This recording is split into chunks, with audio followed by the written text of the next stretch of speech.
Good afternoon, my name is Jonathan Holly, and this is a short speech on the risks of choosing not to vaccinate your children.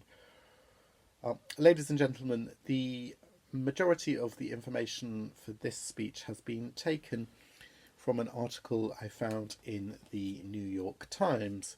So there is a strong American element to the arguments and to the examples given in this speech. There are three main healthcare professionals who have written this article, and they are as follows. They are Brett Giroir. He is a Harvard-educated paediatrician, and he is now the Assistant Secretary of Health and Human Services in the United States. There is Dr. Robert Redfield, the Director for the Centers for Disease Control and Prevention in the United States. And lastly, a man called Jerome Adams, who has the auspicious title of Surgeon General, which really means he's the nation's doctor in the States. And I think it's interesting to look at what happens in the States because, as we all know, what happens in America hugely affects what happens here in Britain and the rest of Europe and the wider world. Now, these three healthcare professionals write quite a long, complicated article, but I've tried to simplify it and digest it a bit for you. Essentially, they believe that vaccines save lives, they protect children, and that vaccinations are the greatest public health achievement there is.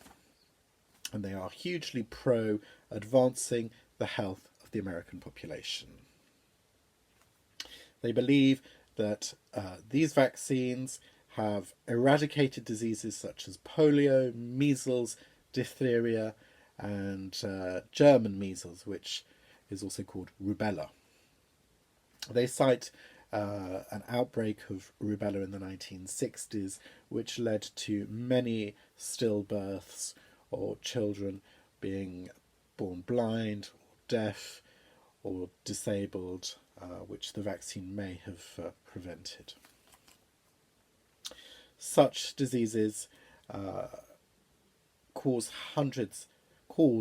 in the past hundreds of thousands of deaths for adults and children every year in the States, and even if they survived, it may have meant that they had to receive treatments such as iron lungs or leg braces, which really are as painful and as graphic as they sound. There were also implications for communities. Pools, swimming pools, cinemas, public spaces closed out of fear of the disease spreading. So it can cause devastation for children, families, communities, and societies.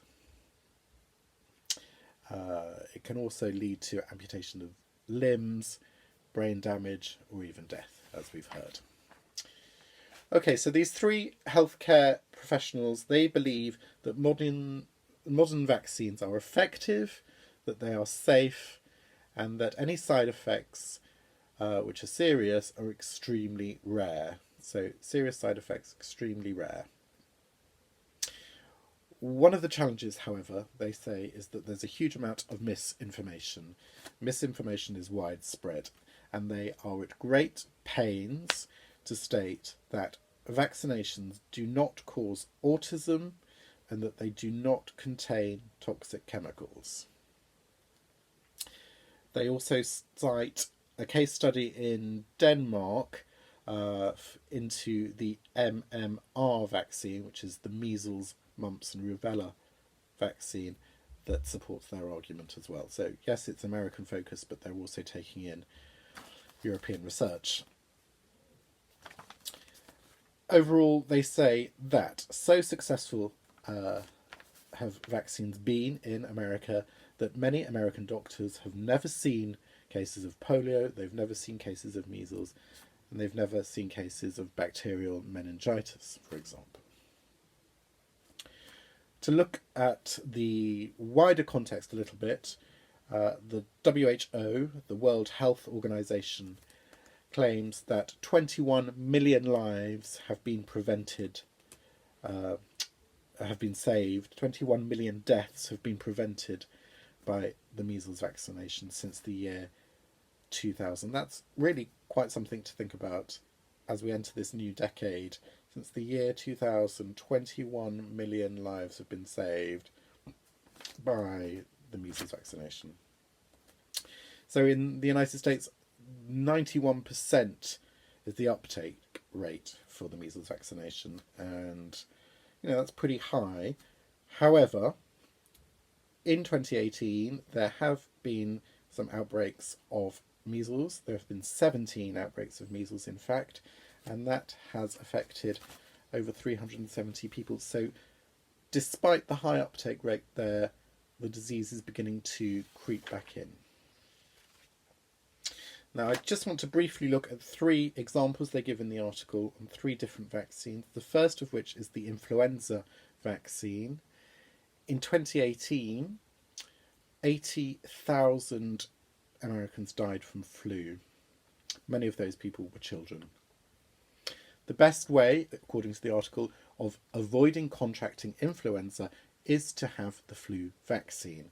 However, only 50% of people take up the flu vaccine in the early season. So clearly there is some room for change there, and the cases of flu could be reduced if more people had the flu vaccine there. The second example is for the human papilloma virus vaccine, the HPV vaccine. Again, in the States, in 2017, only 49% of American teenagers took up this vaccination. However, this vaccination is the best treatment, best preventative treatment for avoiding contracting cancers such as cervical cancer, anal cancer, mouth cancer, and throat cancer. And the last example is also among American teenagers. Only 1 in 5 of them, which equates to about 4.5 million American teenagers, take the vaccination for bacterial meningitis. And by not taking that vaccine, they are not preventing themselves from catching bacterial meningitis, which can lead to organ failure, to limb amputation, or ultimately death. So overall, lots of strong arguments for taking up a vaccination, and still some work to be done to increase the uptake in vaccinations and to challenge the misinformation that's out there about them. And I just want to round off by saying, actually, there was a lovely quote at the end of the article that says, "Science that sits on a shelf has no value." So these doctors have researched it, they believe in it, they have the evidence, and they really want it to now be applied and put to good use and to benefit in society. I just want to leave you with a couple of personal anecdotes. In the swimming pool where I occasionally swim, there is a lady I've got to know, an elderly lady, who I noticed quite often that she struggled to get into the swimming pool, and I got to know her, and eventually I felt comfortable about talking to her about why she swims and why it was so difficult for her to get into the pool. Now, she was a polio patient as a child, and it severely affected her legs, and as a result she has to swim every day because it helps ease her pain and it helps her with her mobility.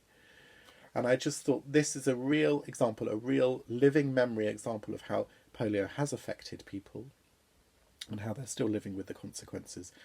And it makes me think, well, maybe had the vaccine been available to her, her life would have been very different. Having said all of that, my GP is constantly telling me to have the flu virus, but I haven't flu virus vaccination, but I haven't had that this winter.